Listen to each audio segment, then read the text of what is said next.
हर हर महादेव भक्तों, आप लोगों का मेरे यूट्यूब चैनल में स्वागत है। भगवान जीत बंधन की कृपा आप लोगों पे हमेशा बनी रहे।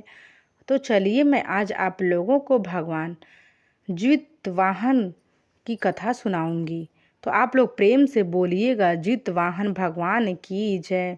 जय हो जीतिया माई की जय। तो अब आइए श्रवण कराते हैं आप लोगों को जीतिया व्रत की पौराणिक कथा, जिसे सुनने मात्र से ही सभी मनोकामनाएं पूर्ण हो जाती हैं और संतान को लंबी आयु प्राप्त होती है। एक समय की बात है, समस्त शिवगण कैलाश पर्वत पर स्थित शिव जी और माता पार्वती के पास गए और उन्हें प्रणाम करके पूछने लगे, हे भोलेनाथ, हे माता पार्वती, आज हम आपके पास ज्योतिया व्रत का महत्व सुनने के उद्देश्य से आए हैं। यह ज्योतिया व्रत क्या है और इसे करने से कौन कौन सा फल प्राप्त होता है? आज हमने पृथ्वी लोक पर विचरण करते समय एक आश्चर्यजनक घटना देखी कि एक बूढ़ी स्त्री अपनी गोद में अपने जवान पुत्र का मित्र मरा हुआ शरीर लेकर विलाप कर रही थी। तभी उसने ज्योतिया माँ को सौगंध दी कि अगर उसने सच्चे मन से ज्योतिया का व्रत किया है तो उसका पुत्र जीवित हो जाए। हे भोलेनाथ, हे माता पार्वती, तभी हमने देखा कि आश्चर्यजनक रूप से उस बुढ़िया स्त्री का पुत्र जीवित होकर उठकर बैठ जाता है और वहाँ उपस्थित सभी लोग ज्योतिया माता की जय जयकार करने लगे। शिव जी ने कहा, हे मेरे प्रियगण, आज तुम सबने संसार के कल्याण के उद्देश्य से ज्योतिया व्रत के उत्तम महत्व को सुनने की इच्छा प्रकट किए हो, तो चलो मैं तुमको इसके महत्व के बारे में बताता हूँ। इस महत्व को सुनने मात्र से लोगों के संपूर्ण पाप नष्ट हो जाते हैं। उनके जितने भी पाप होते हैं वह भस्म हो जाते हैं। इस व्रत को सुनने वाला कभी दरिद्र नहीं होता है। इसे सुनने से ही ज्योतिया व्रत पूर्ण हो जाता है और ज्योतिया माता प्रसन्न होकर स्त्रियों को सदा पुत्रवती रहने का आशीर्वाद देती हैं। तो आज मैं तुम्हें ज्योतिया व्रत की उत्तम कथा सुनाने जा रहा हूँ। इसे पूरी श्रद्धा तथा भक्ति भाव से अवश्य सुनना, तब समस्त शिवगण शिव पार्वती जी की संवाद को सुनने लगे। प्रेम से बोलिएगा, जीतवाहन भगवान की जय, ज्योतिया माता की जय। दो बहनें थीं, एक का नाम मंगला और दूसरी बहन का नाम सुमंगला था। दोनों का भाग्य अलग अलग था। मंगला गरीब और बहुत ही दुखी रहती थी, तभी सुमंगला अमीर थी और वो हमेशा सुखी रहती थी। दोनों एक ही गांव में रहती थीं।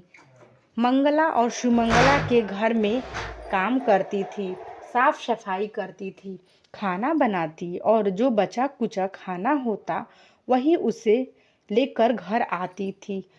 और जो उसको बचा कुचा खाना होता था वो अपने बहन का खाना लेकर घर आती, उसी से उसका घर चलता था। समय बीतता गया, दोनों के बच्चे हुए। मंगला को 2 पुत्र और सुमंगला को भी 2 पुत्र हुए। तब ज्योतिया का व्रत आया। दोनों बहनों ने मिलकर व्रत रखा। व्रत के दिन मंगला ने सुमंगला के घर चावल फटक के उसने चावल का जो कूड़ा निकला वही अपने लिए रख लिया और अच्छे चावल सुमंगला को दे दिया। फिर मंगला ने साग चुना, बढ़िया पत्ती सुमंगला के लिए रखी और डंठल अपने लिए ले आई। उसने सुमंगला के घर में खाना पकाया और बचा हुआ चावल जो था, टूटा हुआ खराब चावल और डंठल जो था साग का, उसको घर लेकर जाकर बच्चों को खिलाया और खुद भी खाई। रात को आधी रात में एक बूढ़ी अम्मा उसके घर आई और दरवाज़ा खटखटाया। मंगला ने दरवाज़ा खोला और पूछा, अम्मा आप कौन हैं और इतनी रात में किस लिए आई हैं? बुढ़िया बोली, बेटा मुझे बहुत भूख लगी है, कुछ खाने को दे दो। मंगला बोली, हम बहुत गरीब हैं। आज मैंने खुद्दी का चावल और डंठल का साग बनाया, क्या आप खाएंगी? बुढ़िया बोली, हाँ क्यों नहीं, मुझे जो भी दोगी मैं खा लूँगी। मंगला ने वही खाना उन्हें परोस दिया। भोजन के बाद बुढ़िया अम्मा बोली, मुझे रात के अंधेरे में दिखाई नहीं देता, मैं घर कैसे जाऊंगी? मंगला बोली, कोई बात नहीं, आप यहीं सो जाइए, सुबह चले जाइएगा। थोड़ी देर बाद बूढ़ी अम्मा बोली, बेटा मुझे दीर्घ शंका लगी है, कहाँ करूँ? मंगला बोली, मेरे घर में बाथरूम नहीं है, आप कोने में कर लीजिए। बूढ़ी अम्मा ने पूछा, भर भर करूं या छर छर करूं? मंगला नींद में थी, बोली, भर भर कर दीजिए, मैं सुबह साफ कर दूंगी। फिर बूढ़ी अम्मा बोली, बेटा मैं अपने हाथ कहाँ साफ करूं? मंगला बोली, आप मेरे सिर पर हाथ साफ कर लीजिए। सुबह जब मंगला नदी में स्नान करने गई तो उसके सिर में गिरता पानी सोने का बन गया। सभी महिलाएं यह देखकर चकित रह गई। मंगला जब घर लौटी तो देखा कि उसके घर के कोने कोने में सोना बिखरा है। वह समझ गई कि रात में भगवान जीवित वाहन स्वयं रूप बदलकर मेरे घर आए थे और आशीर्वाद दे गए। अब मंगला धनवान हो गई और उसने सुमंगला के घर जाना बंद कर दिया। दूसरे वर्ष जब व्रत आया तो सुमंगला ने भी वही किया। उसने अच्छे चावल फेंक दिए और खुद्दी अपने लिए रख दी, साग की पत्तियां भी फेंक दी, डंठल रख दी। रात को उसके घर भी बूढ़ी अम्मा आईं और भोजन मांगा। सुमंगला ने खुद्दी का उसने चावल बनाया था और जो साग का डंठल था उसे परोस दिया। बूढ़ी अम्मा बोली, मुझे दीर्घ शंका लगी है, कहाँ करूं? सुमंगला बोली, वही कोने में कर लीजिए। जब अम्मा ने पूछा, भर भर करूं या छर छर, तो सुमंगला को याद नहीं आया कि मंगला ने क्या कहा था। उसने कह दिया, छर छर कर दीजिए। फिर अम्मा ने पूछा, अपने हाथ कहाँ साफ करूं? सुमंगला बोली, मेरे सिर पे साफ कर दीजिए। सुबह हुई, सुमंगला का पूरा घर गंदगी से भरा पड़ा था और उसके सिर में भी गंदगी लगी थी। वह दुखी होकर मंगला के पास गई और बोली, तुमने मुझसे झूठ कहा और मेरा घर गंदा करवा दिया। मंगला बोली, तुमने गलती की, मेरे पास कुछ नहीं था, इसीलिए मैंने सच्चे मन से पूजा की और भगवान जीवित वाहन के ने कृपा की।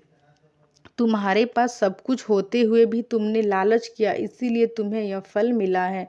सुमंगला को अपनी गलती का पछतावा हुआ और वह रोते हुए अपनी घर लौट आई तो प्रेम से बोली, जय हो जीवित माता की जय, जय जीवित वाहन भगवान की जय। जिस प्रकार आपने मंगला को आशीर्वाद दिया उसी प्रकार सबको देना और जो जैसा फल सुमंगला को मिला वैसे किसी को ना देना। तो प्रेम से बोलिएगा, जय श्री हरि विष्णु भगवान की जय।